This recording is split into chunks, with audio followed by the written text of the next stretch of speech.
이재명 대 윤석열 앞에 놓인 만만치 않은 과제들. 자, 먼저 어제 MBN이 차기 대권주자 여론조사를 실시했습니다.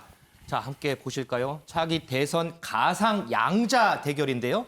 윤석열 전 총장 41.4%, 이재명 경기지사 34.7%로 두 사람 간 6.7%포인트 차이가 납니다. 이전 조사에서 두 사람 차이가 1.9%포인트 차, 오차범위 내였는데 이번 조사에서는 6%를 넘어서 6.7% 오차범위 밖으로 벌어진 모습입니다.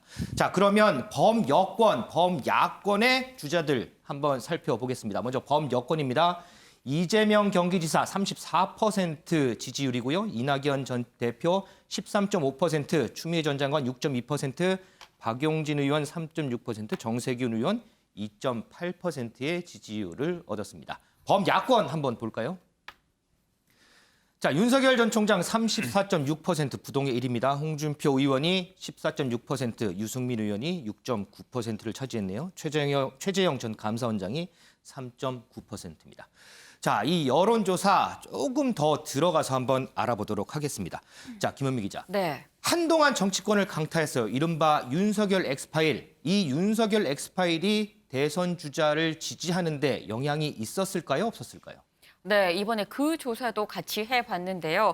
이 최근 논란된 이 엑스파일 지지 후보 결정에 영향을 줍니까? 라고 물어봤었더니 이 보시는 것처럼 영향이 있다가 48.5%, 영향이 없다가 45.4%, 굉장히 좀 팽팽하게 맞서는 그런 모습입니다. 그러네요. 네, 하지만 이제 어떤 후보를 좀 지지하느냐에 따라서 이 엑스파일에 대해서도 확연하게 좀 다르게 생각하는 모습이 드러났는데요. 네. 이재명 지사의 지지층은 70.8%가 영향이 있다라고 얘기를 했고, 반대로 이 윤석열 전 총장의 지지층 중에 73.4%는 영향이 없다라고 답을 했습니다. 자, 최근 들어서 이 대권 레이스 본격적으로 시작이 된 느낌입니다. 그러면서 각 주자들 넘어야 할 산도 많죠. 자, 주요 주자들이 넘어야 할 산 뭐가 있는지 한번 짚어보도록 하겠습니다. 먼저 MBN 여론조사 1위를 달리는 윤석열 전 총장부터 알아보도록 하겠습니다. 자, 윤지영 기자. 네. 아무래도 이 윤석열 전 총장이 넘어야 할 가장 큰 산, 처과 관련 의혹이 아닌가 싶은데 네. 조금 전에 이제 주요 뉴스에도 잠깐 나왔었어요. 오늘 장모에 대한 1심 선고가 있었는데 징역 3년 선고받았어요. 네. 좀 자세하게 좀 설명을 좀 해주세요. 네, 윤석열 전 총장의 장모 최 씨 1심에서 징역 3년을 선고받고 법정 구속됐는데요. 오늘 당초 재판에 10시 40분에 출석할 예정이었는데 네. 이 조금 늦은 11시 7분, 오전 11시 7분에 출석했습니다. 당시 모습 먼저 보고 이어가겠습니다.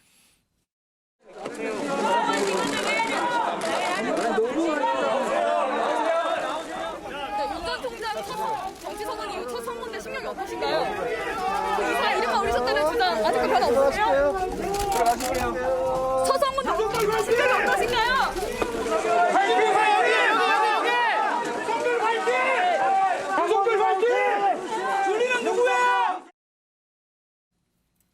네, 윤 전 총장에 대한 지지자 또 반대자들이 모여서 정말 시끌벅적했는데 네. 정작 이 장모 최 씨는 이 취재진 질문에 어떠한 답변도 하지 않고 법정에 들어갔습니다.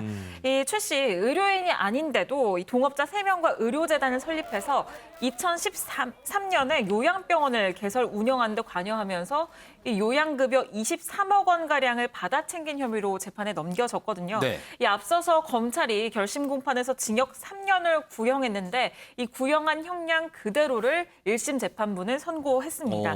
이 재판부는 최 씨의 요양급여 편취 혐의를 모두 인정하면서 이 국민건강보험공단 재정을 악화시켜서 국민 전체에게 피해를 준 점 등 책임이 무겁다고 이 양형 이유를 설명을 했는데요. 그러면서 증거인멸과 도주 우려가 있기 때문에 법정 구속한다고 밝혔습니다. 네. 이 윤 전 총장이 대권 출마 선언을 한 지 오늘이 사흘째 되는 날인데 그렇죠. 이 사흘 만에 이 장모가 징역 3년을 선고받으면서 정치적 타격이 불가피해진 상황입니다. 이 최 씨의 변호인이 재판을 마친 뒤에 취재진에게 입장을 밝히기도 했는데요. 뭐라고 했는지 들어보시죠. 재판부는 그 본 변호인과 피고인의 주장을 전면적으로 받아들이지 않고 검찰의 판단을 전면적으로 받아들여서 법정 구속까지 하였습니다. 검찰의 매우 왜곡되고 편향된 의견을 전면적으로 받아들인 점에 대해서는 대단히 유감을 표하는 바입니다. 75세 노인이 무슨 증거인멸 도주리가 있을 것이며 이미 검찰은 모든 증거를 확보해서 제출을 했고 심지어 검찰에 유리한 진술을 하지 않은 사람들도 반복적으로 불러서 새로이 진술을 받았습니다. 전 총장 대권 선언 이후인데요.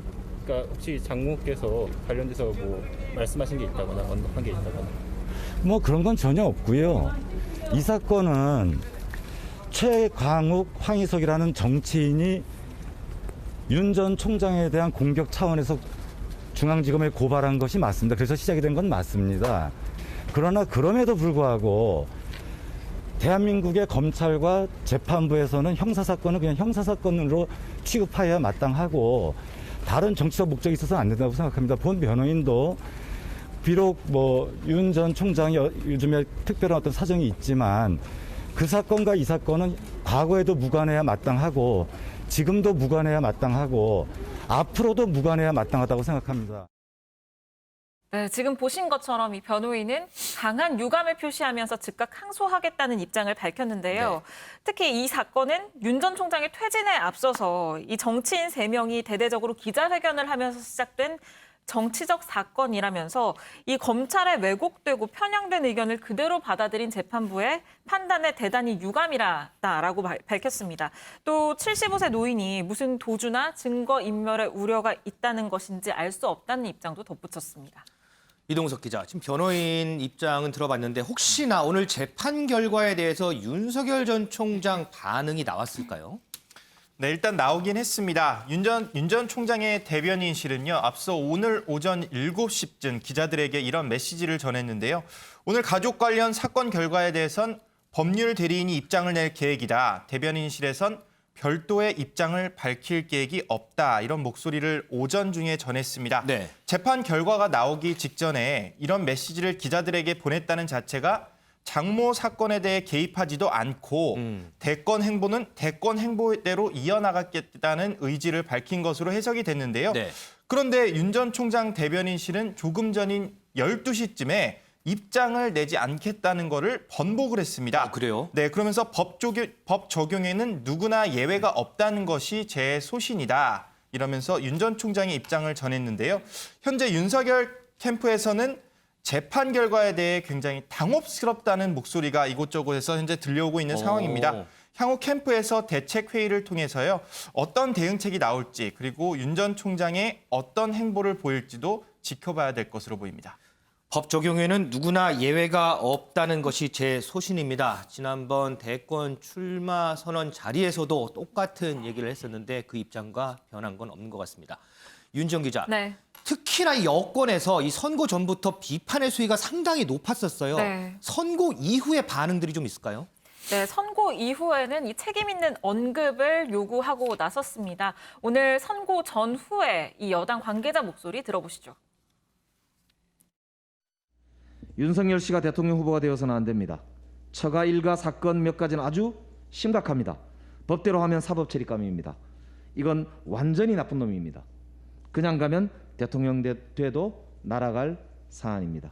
윤석열 후보의 책임 있는 언급이 필요하다 이렇게 생각합니다. 책임 있는 언급이라는 거는 사퇴를 의미하시는 건가요? 그건 아니라도 본인께서 최순실 박근혜를 구속 기소했을 때 썼던 논리가 경제 공동체 이론, 묵시적 동이론이었습니다. 자신의 부인과 또 장모와의 관계이기 때문에 사실상 경제 공동체 논리가 적용될 수도 있는데 그런 입장에서 더구나 대통령이 되시고자 한 분이기 때문에 자신의 장모의 1심 유죄 판결에 대한 명확한 언급이 있는 것이 국민에 대한 도리다 이렇게 생각합니다. 네, 송영길 대표 저 발언을 들었기 때문에 입장을 번복하고 오늘 입장을 추가로 낸 것 아닌가 싶기도 한데 이 송영길 대표 오늘 선고 직후에 지금 얘기를 한 겁니다. 윤석열의 책임 있는 언급이 필요하다라고 얘기를 했는데요. 이 기자들이 그 책임 있는 언급이라는 것이 사퇴를 의미하는 것이냐라고 밝혔는데 여기에 대해서는 윤석열 전 총장이 과거 이 최순실 박근혜를 기소할 때 썼던 논리가 경제 공동체 이론이었다라는 점을 강조를 하면서 이 자신의 부인과 장모와의 관계이기 때문에 사실상 경제 공동체 논리가 적용이 될 수 있는데 그런 입장에서 이 명확한 언급이 있는 것이 국민에 대한 예의라고 강조했습니다. 김은미 기자, 이 네. 윤 전 총장 장모 관련해서 이제 이번 건 말고 또 다른 의혹들도 좀 몇 건이 있잖아요. 네, 그렇죠. 지난해인가요? 경찰이 불기소 처분하겠다 이렇게 밝힌 걸로 아는데 그런데 검찰이 이번에는 재수사를 요청을 했다 이런 얘기가 또 있네요. 네, 맞습니다. 이 오늘 오전에 선고가 난 건은 이 윤석열 전 총장의 장모가 불법으로 요양병원을 만들고 또 운영을 한 혐의에 대한 그 선고 재판이었었습니다. 그렇죠. 근데 이 외에 이 장모가 받고 있는 혐의 중에는 납골당 이권에 이 불법으로 개입을 했다는 이런 의혹도 있는데요. 이제 이 의혹에 대해서 경찰이 말씀하신 것처럼 2번이나 수사를 해서 무혐의로 결론을 내는데 이걸 검찰이 거듭 재수사하라라고 이 지시를 했다라는 내용입니다. 이게 첫 지시부터 좀 살펴보면 경찰이 지난해 12월에 이제 첫 번째로 일단 불기소 의견으로 검찰에 송치를 했습니다. 근데 검찰이 여기에 대해 보완 수사를 하라라고 했고 그래서 경찰이 다시 수사해서 지난달에 역시나 혐의 없음으로 결론을 냈는데 이번 주 초에 검찰이 또다시 보완 수사를 하라라고 이제 지시를 한 거죠. 그래서 검찰한테 왜 보완 수사를 거듭 지시를 한 겁니까? 라고 이제 물었더니 네. 여기에 대해서 이 경찰 수사의 핵심 상황 중에 일부 오류가 발견이 돼서 다시 보완하라는 취지의 지시였다라고 밝혔습니다. 윤석열 전 총장 이전에도 장모 관련된 질문에 몇 차례 답변을 하기도 했는데요. 과거에 어떤 얘기를 했는지 영상 보고 오겠습니다. 저는 정말 모르는 일이고 중앙지검에는 저희 친인척과 관련된 사건이 하나도 없습니다.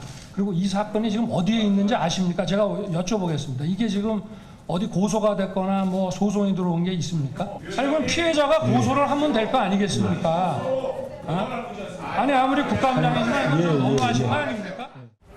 혹시 장모가 초에 대해서 사건에 대해서 수사를 막으셨다는 의혹이 있는데 그거에 대해서 어떻게 생각하십니까?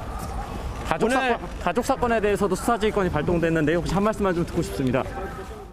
장모가 시범 피해 준 적 없다 말씀하신 건 어떻게 입장이 그대로입니까?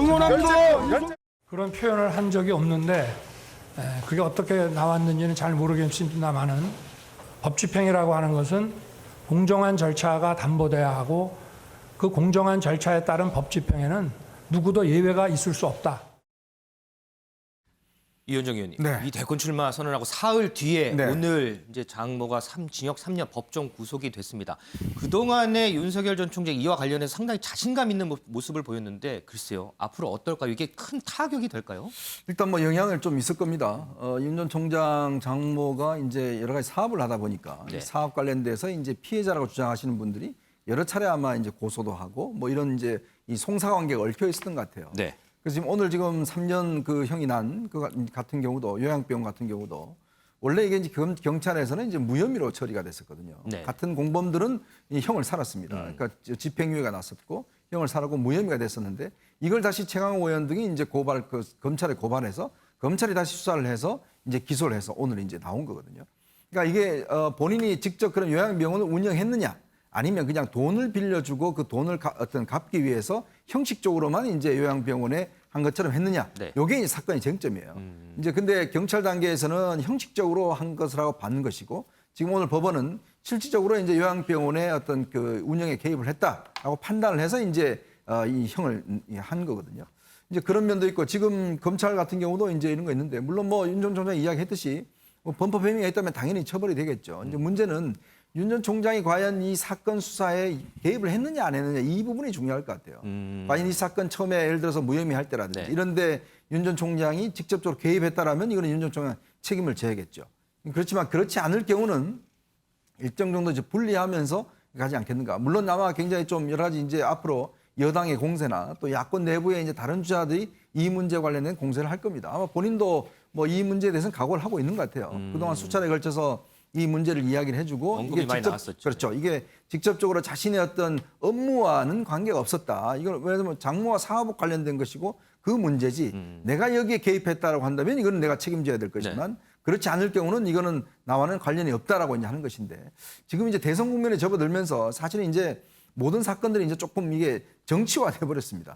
이제 그렇다 보니까 이 영향이 미치는 것도 물론 지켜봐야 되겠지만 이재명 지사 문제도 그렇고 윤석열 총장 문제도 그렇고 이런 사건들이 이제는 어떤 면에서 보면 고정 지지층들한테는 크게 영향을 안 미치지만 문제는 중도층들의 표심에 상당히 영향을 미칠 가능성도 저는 있다고 봅니다. 그럼 이 부분은 어때요? 짧게 한번 여쭤볼게요. 조금 전에 이제 이 부분은 나하고 상관이 없다. 난 내 갈 길 가겠다. 이렇게 말씀을 해주셨는데 송영길 대표가 경제 공동체를 적용할 수도 있다라고 얘기를 했단 말이죠. 그 부분은 어떻게 보세요? 근데 이거는 이제 예를 들어서 박근혜 전 대통령과 최서원 씨와의 관계, 그는 이제 예를 들어서 두 사람과 그동안 꾸준하게 이제 지원해주고 했던 관계 속에서 이제 경제 공동체라는 이론이 있는데, 네. 이거는 이제 윤 전 총장이 결혼한 게 2012년도에 결혼을 했거든요.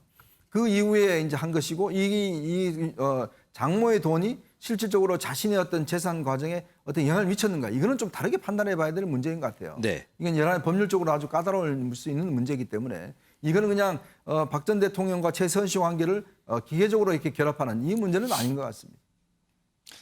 자, 윤정 기자. 네.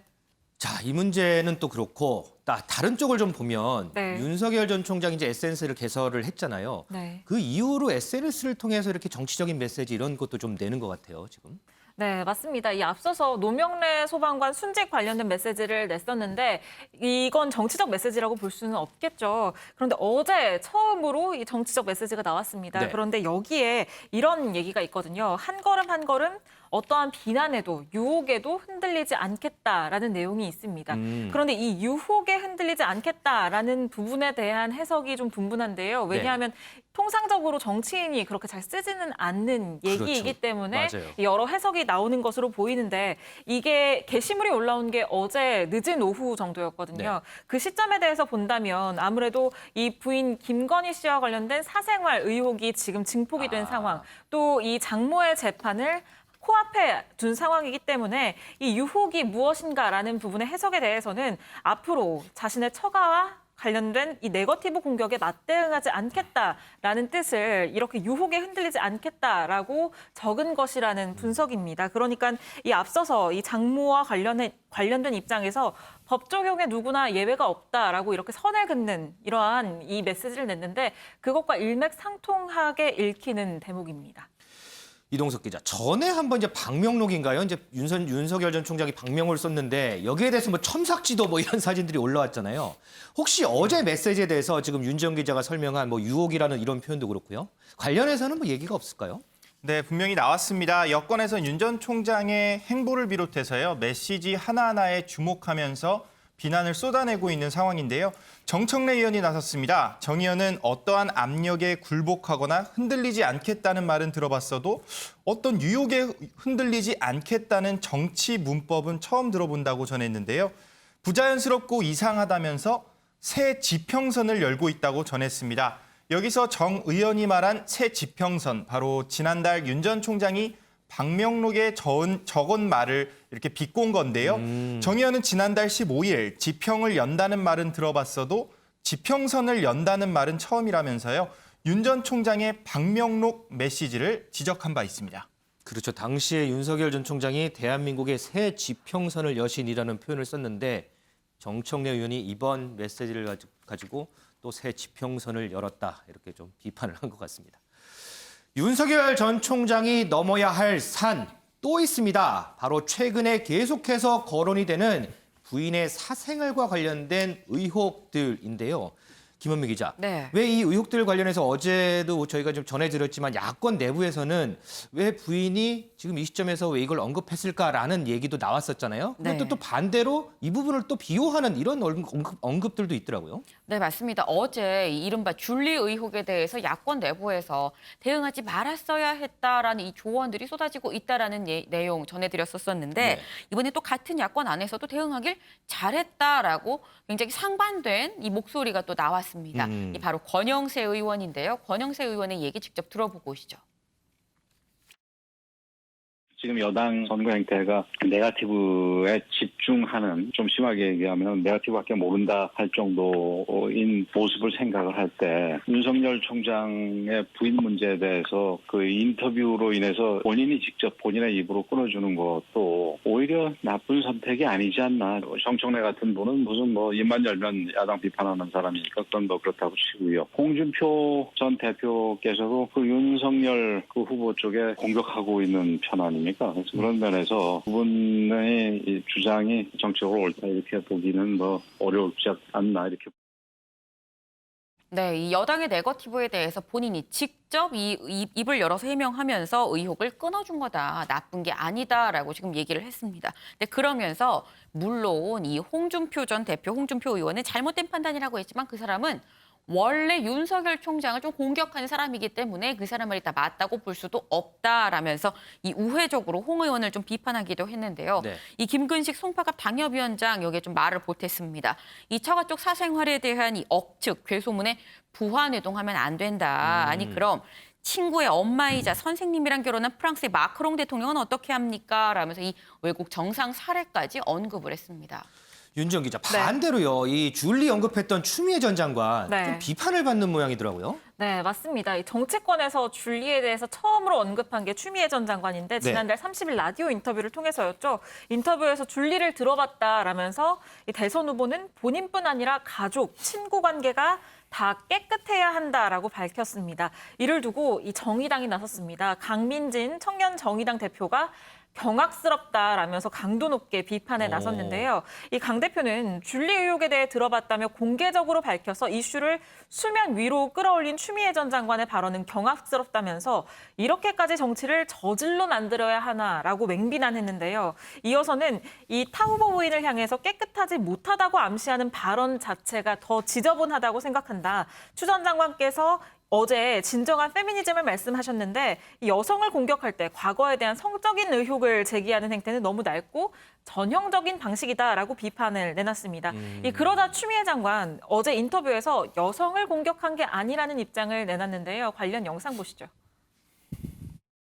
그 문제에 대해서는 이제는 언론이 검증할 그 차례가 아닌가 생각해요. 저로서는 줄리를 아느냐 그래서 들은 바가 있기 때문에 뭐 그 줄리를 들은 바가 있다 라는 답변뿐이었어요. 특정 당에서 저를 상대로 과하게 그 논평이 나가는 걸 보고 제가 하지 않은 말 가지고 좀 과하다라는 생각이 있는데.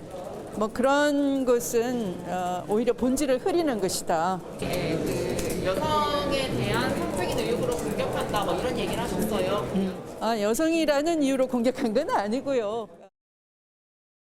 네, 그러니까 본인이 먼저 꺼낸 게 아니라 물어보길래 안다고 답했다라는 점을 강조하고 싶었던 걸로 보이는데 그러면서 여성이라는 이유로 공격한 건 아니다라면서 그 자신의 이 행동에 대해서 반박에 나섰습니다.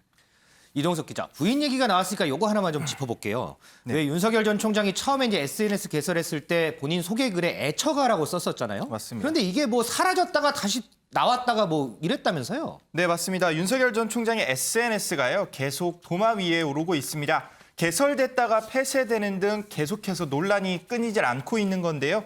이번엔 SNS를 개설하며 애처가라면서 자신을 소개했다가 삭제한 배경에 현재 큰 관심이 몰리고 있습니다. 네. 일각에선 아내 논란을 의식하면서 삭제한 게 아니냐 이런 해석까지 나왔는데요. 하지만 언론 보도 한 시간여 만에 애처가라는 태그는 다시 원상 복구가 됐습니다. 윤 전 총장이 그제 쓴 고 노명래 소방사 추모글도 수정이 된 걸 확인할 수 있었는데요. 사랑합니다. 진심으로 죄송합니다라는 문구가 삭제되고 수정된 글이 다시 올라온 걸 확인할 수 있었습니다. 자, 은영미 의원님, 지금 이 윤석열 전 총장 부인의 사생활 관련된 의혹들이 지금 계속해서 이제 언급이 되는데, 자, 야권에서는 막장 정치 공세다 이런 말이 나와요. 그런데 조금 전에 이제 추미애 전 장관 얘기를 들었을 때 공정한 잣대의 검증이다 이런 얘기를 했거든요.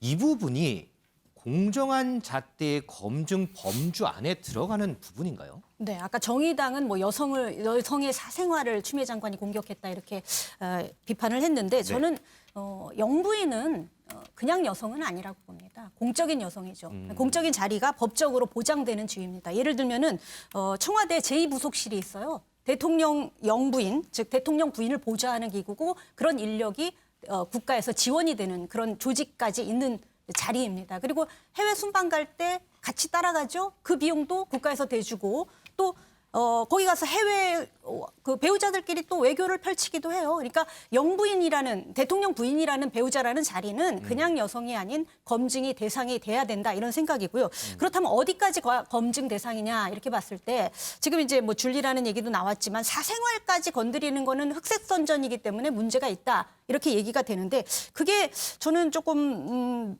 그 사생활이라고 하더라도 물론 이제 그게 흑색 선전일 가능성이 상당히 높다고 본인이 이제 부인을 했으니까 네. 보지만 굉장히 좀 입에 담기 어려운 내용들이 많잖아요. 그렇죠. 그렇지만 그것이 논란이 될 정도고 유튜브나 뭐 SNS 그리고 심지어 뭐 공개적으로도 이제 단어가 나왔는데 그럴 정도면 이거는 본인이나 그 윤석열 측에서 해명을 하고 또 검증이 돼야 되는 부분이라고 저는 생각합니다. 어쨌든 지금 공개적으로 누가 그 얘기를 꺼내느냐가 아마 관심사였을 정도로 이미 SNS나 유튜브에서는 만연해 있는 얘기들이거든요. 국민 대부분은 모를지 모르지만 국민 대부분이 아는 데까지는 별로 시간이 많이 걸릴지 않을지도 몰라요. 그런 차원에서 어쨌든 누군가는 그렇게는 알고 있는데 지금 수면 위로 안 드러났는데 어쨌든 이제 공개적으로 제도권 언론에서 인터뷰를 했고 추미애 장관이 거기에 알고 있으니까 알고 있다고 답을 한 거예요. 네. 그거는 저는 뭐 공격할 만한 일은 아니라고 보고요. 그래서 그럼 과연 이제 요거를 본인이 과연 정면 돌파하느냐 안 하느냐 그냥 가만히 있느냐의 문제인데 예를 들면 이제 타조가 곤란한 상황, 좀 두려운 상황이면 막 뛰다가 얼굴만 딱 쳐박는다고 하잖아요. 네네. 몸은 드러나 있는데 네. 얼굴만 쳐박으면 뭐 합니까? 이미 실체가, 그러니까 뭐 소문이라는 실체가 있는데 자기가 보고 싶지 않다고 안 보이는 게 아니거든요. 어차피 피할래야 피할 수 없는 문제라면 그리고 본인이 아니라고 거짓이라고 생각했다면 정면 돌파하는 게 맞다고 저는 생각을 하기 때문에 아까 네. 권영세 의원 말처럼 더 해명을 안 하면 사실로 아는 사람들이 상당히 많습니다. 그런 내용들이 대부분 되게 구체적이에요. 그렇기 때문에 오히려 본인이 아니라고 생각했다면 오히려 그 김건희 씨가 어제 인터뷰를 했는데 그젠가요? 인터뷰를 했는데 오히려 이렇게 정면 돌파, 전공법으로 잘라주는 것이 오히려 저는 맞는 방법이라고 생각을 하고 잘했다고 생각을 합니다. 글쎄요, 앞으로 이제 이 문제가 또 어떻게 또 돌아갈지 그 부분 좀 지켜봐야 될 것 같습니다. 윤정 기자, 네. 윤석열 전 총장 관련해서 하나만 좀 짚고 갈게요. 네. 그제 이제 그 2일이죠. 대권 도전 선언하고 다음 날 이제 행사장도 가고 국회도 찾고 공개 행보했잖아요. 근데 네. 어제는 별 얘기가 없었어요. 네. 공개 행보 얘기가 없는 건가요? 네, 윤 전 총장 측이 조금 전에 오늘 공개 행보에 대해서 공개를 했는데요. 어제는 없었고 오늘은 있었군요. 네, 맞습니다. 오늘 오전에 이 서울 상도동에 있는 김영삼 대통령 기념 도서관을 방문했다는 내용을 지금 조금 전에 공개했습니다. 지금 저 모습이 방문 당시의 사진인데요. 이 윤 전 총장은 이 자리에서 이 고 김영삼 대통령의 차남 김현철 씨와 30분 정도 환담을 가졌고요. 그러면서 역시 민주주의를 좀 강조하는 발언을 했습니다. 이 보도자료에 따르면 이 윤 전 총장은 이 자리에서 김영삼 전 대통령께서는 민주주의에 대한 확고한 신념으로 우리나라의 민주주의를 위해 수십 년간 몸바쳐 싸워오신 분이었다라는 점을 얘기를 하면서 그분이 그토록 지키고자 애쓰셨던 민주주의가 다시는 반민주, 반법치 세력에 의해 유린되지 않도록 수호하는 것이 후대의 책무일 것이라고 강조했습니다. 결국에는 문재인 정부에 대한 우회적인 비판을 내놓으면서 역시 이 대권 출정식에서도 강조했던 이 민주주의를 다시 한번 강조를 한 건데요. 특히 이 방문 시간이 굉장히 의미심장합니다. 의미심장이요? 네, 오늘 오전 10시에 방문을 했습니다. 아까 말씀드렸죠. 이 장모 관련 재판이 10시 40분에 있었는데 네네. 이 재판 전에 이 김영삼 도서관을 방문을 한 겁니다. 결국에는 오늘 이 행보를 공개한 것, 이런 일정을 잡은 것 자체도 이 처가 관련 논란, 의혹에 선을 긋고 자신은 대권 행보를 이어가겠다라는 의지를 드러낸 것으로 풀이됩니다. 자, 방문 시간에도 그런 해석들이 따라 붙는군요.